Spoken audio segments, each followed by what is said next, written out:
The blood of the Lamb of Yahweh, from the little book of Revelation chapter 10, The Bittersweet, received by William Brooks on December 3rd, 2024, page 405, and I will begin.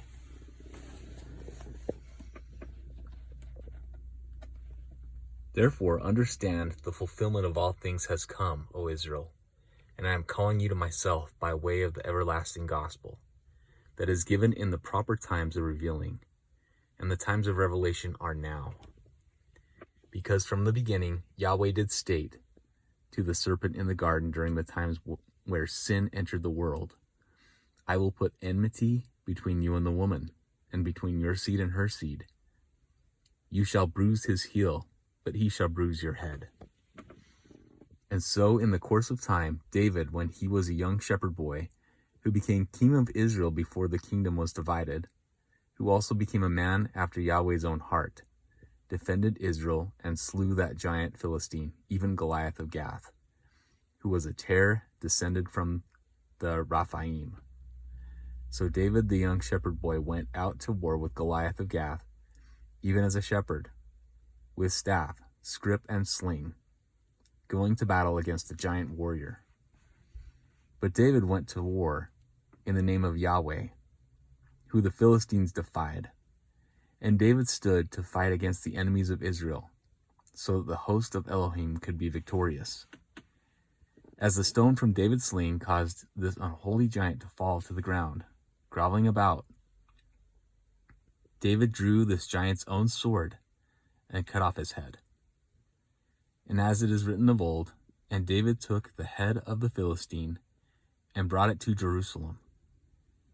But he put his armor in his tent. So David buried the skull of Goliath of Gath outside the city walls of Jerusalem. Yet in my sacrifice of myself, as the Lamb of God, I was taken outside the city walls, and there at Golgotha was I crucified, even the place of the skull. And as I was crucified, they did nail me to that rugged tree, where they did bruise my heel with their nails, when they nailed me to that rugged stake. And so victory was there obtained for Adam, when my heel was bruised there at Calvary, where Satan's head was likewise crushed, as my blood flowed, bringing victory over the seed of the serpent forevermore. Therefore, in the same manner as a shepherd boy defeated Satan's own seed, so too did the chief shepherd defeat Satan forevermore, in my sacrifice of love that I made for the sins of Adam. Yet, as I was dying in great agony, as a common criminal, of which criminality I remain innocent, outside the gates of the holy city, my sinless blood did there drain out of my body in full representation of the sinful man of red earth coming to full redemption.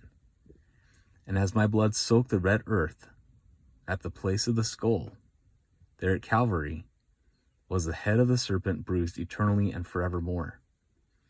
And in the consummation of all things, that old dragon himself will be bound and cast eternally to the fires of punishment, where their worm dies not, for so is his inheritance. And I am he who is coming to utterly destroy the enemy's kingdom, so that the dragon may be bound and sealed into the abyss for 1,000 years, that my righteous rule on earth may be established.